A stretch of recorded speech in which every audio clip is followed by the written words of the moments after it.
दोस्तों, याद होगा आपको एक पुराने कार्टून कैरेक्टर का एक फेमस डायलॉग, चाचा चौधरी का दिमाग कंप्यूटर से भी तेज चलता है। राजनीति का चाचा चौधरी कौन है? वो जिसने लगातार दूसरी बार मोदी सरकार को कठिन चक्रव्यूह में फंसाया है। ऐसा व्यूह जिससे निकलने की कोशिश में दो मोदी और एक शाह को उतरना पड़ा। सही सुना आपने, दो मोदी और एक शाह। ये बिहार है जहां नीतीश कुमार है।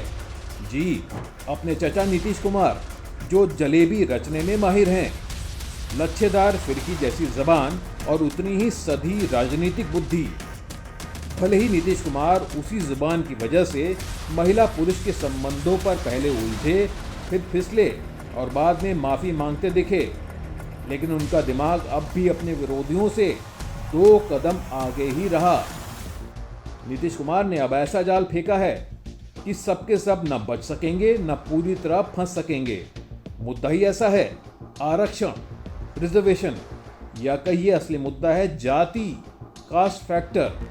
यहां तक कि मोदी फैक्टर को भी इससे जूझना पड़ रहा है। तो दोस्तों, राजनीति के इस चचा चौधरी ने बिहार में आरक्षण 50% से बढ़ाते बढ़ाते 75% तक करने का ऐलान कर सबको चित कर दिया है।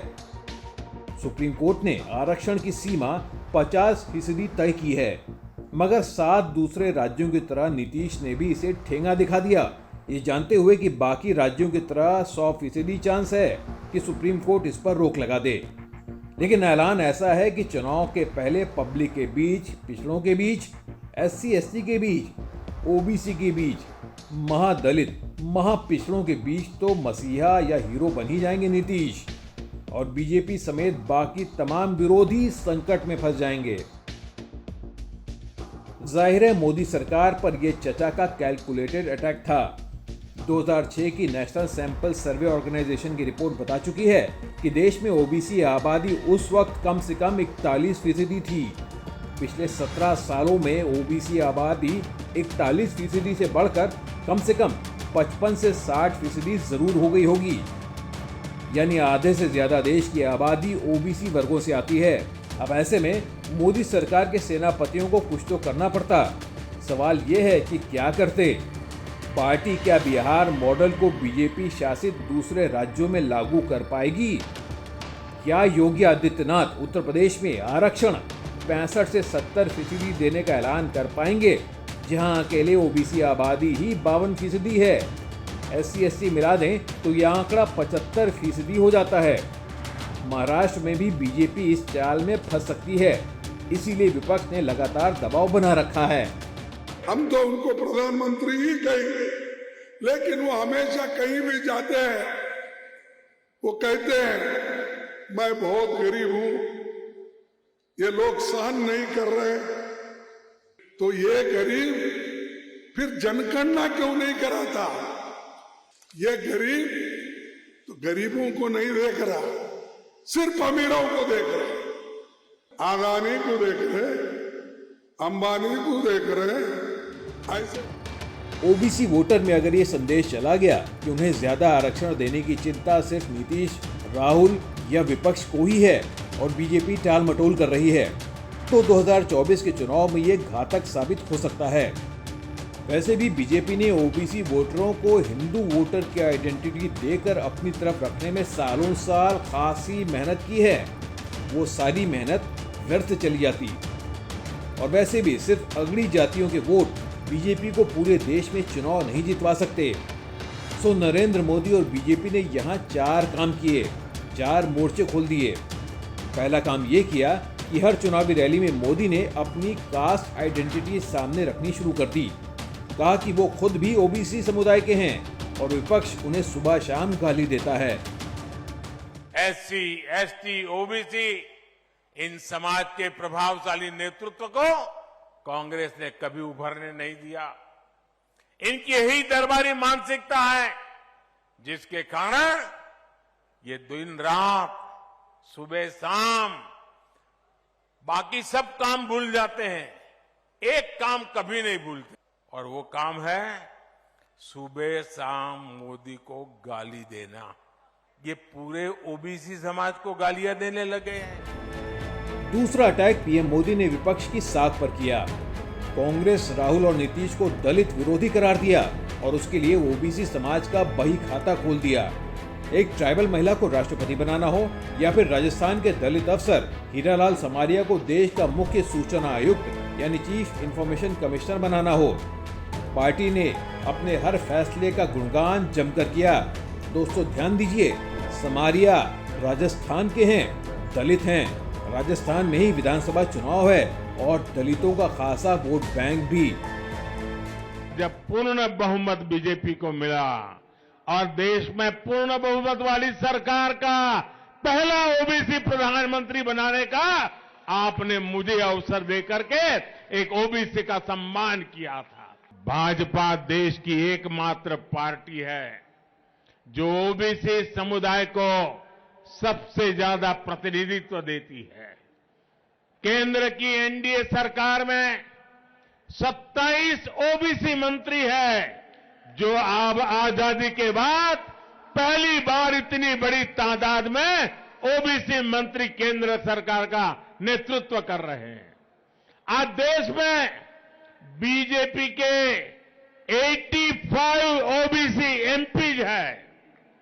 आज देश में बीजेपी के 365 ओबीसी विधानसभा सदस्य है। आज देश में बीजेपी के 65 ओबीसी विधान परिषद सदस्य है। वैसे नीतीश ने इससे पहले भी बिहार में जातीय जनगणना करवाकर और उसके आंकड़े देश दुनिया के सामने रखकर पहला चक्रव्यूह रचा था। हर दिन नीतीश या राहुल गांधी ये चैलेंज कर रहे थे कि जब बिहार सरकार कास्ट सेंसस करवा सकती है तो केंद्र सरकार क्यों नहीं।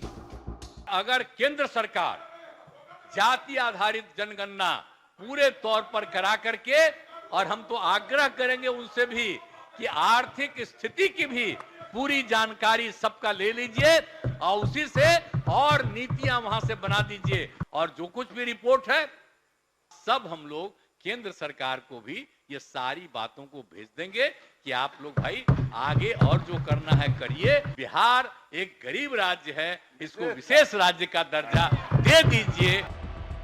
इसको काउंटर करने के लिए भारतीय जनता पार्टी ने धुरंधर अमित शाह को भी मैदान में उतारा और शाह ने पब्लिक को यह संदेश दिया कि बीजेपी जातीय जनगणना के खिलाफ कतई नहीं है, बस सही वक्त के इंतजार में है। शाह ने यह भी कहा कि बिहार की जातीय जनगणना का फैसला जिस वक्त हुआ था उस वक्त नीतीश कुमार के साथ सत्ता में बीजेपी भी थी, लेकिन पार्टी जाति के नाम पर सियासी ढोंग नहीं करती है। ये गठबंधन वालों ने बिहार की जनता को गुमराह करने के लिए पिछड़ा समाज के खैरखा होने की बात करी। ये जो सर्वेक्षण करा है नीतीश जी ने, सर्वेक्षण करने का फैसला हुआ तब भारतीय जनता पार्टी नीतीश सरकार में हिस्सेदार थी और भारतीय जनता पार्टी का ये फैसला था। मित्रों, इन्होंने हमेशा पिछड़ा समाज का कांग्रेस ने बहिष्कार भी किया, विरोध भी किया, और मोदी जी ने हमेशा पिछड़ा समाज का सम्मान करने का काम किया है। अमित शाह का यह बयान दरअसल बीजेपी का तीसरा अटैक था। बीजेपी के ही बिहारी नेता सुशील कुमार मोदी भी सामने आ गए और बोले कि नीतीश कुमार ने जातीय जनगणना के आंकड़ों में कुछ जातियों के साथ अन्याय किया, उनके आंकड़ों में हेरफेर की गई, और ये बीजेपी का चौथा अटैक था। अभी जो डेटा रिलीज हुआ है उसमें 2-3 जातियों को छोड़ दें तो अधिकांश जातियां नाराज हैं और सभी को लग रहा है कि धोखाधड़ी हुई है, फर्जीवाड़ा हुआ है। जाहिर है बीजेपी भी जानते हैं कि ओबीसी वर्ग सोने का अंडा देने वाली मुर्गी है। देश के कम से कम 6 राज्य उनकी मुट्ठी में हैं। ओबीसी ने जिसे अपना मसीहा बना लिया उसकी राजनीति रॉकेट की तरह ऊपर ही जाएगी। इसीलिए पार्टी ने 2024 चुनाव से पहले ये दोहरा दांव चला है। राम नाम भी रहेगा, 2024 में भव्य राम मंदिर का उद्घाटन भी होगा और इसके साथ ही पार्टी ओबीसी वोटर को भी अपने पास से जाने नहीं देगी। 28 पार्टियों के इंडिया अलायंस को मात देने के लिए ओबीसी वोटर को बीजेपी ने अब तक ये बताया था कि तुम पहले हिंदू हो, लेकिन अब पार्टी उसी हिंदू को ये याद भी दिला रही है कि मत भूलो कि तुम ओबीसी हो। और ये तो बिल्कुल भी मत भूलना कि तुम्हारी सबसे ज्यादा चिंता बीजेपी को ही है, बाकियों ने सिर्फ तुम्हें इश्तिहारों में इस्तेमाल किया है। तो दोस्तों, ये था आज का हमारा एनालिसिस। आपको कैसा लगा हमें ज़रूर लिखें। यह आपका अपना ही चैनल है, तो इसे लाइक और सब्सक्राइब भी ज़रूर करें, बेल आइकन भी दबाएं। नमस्कार।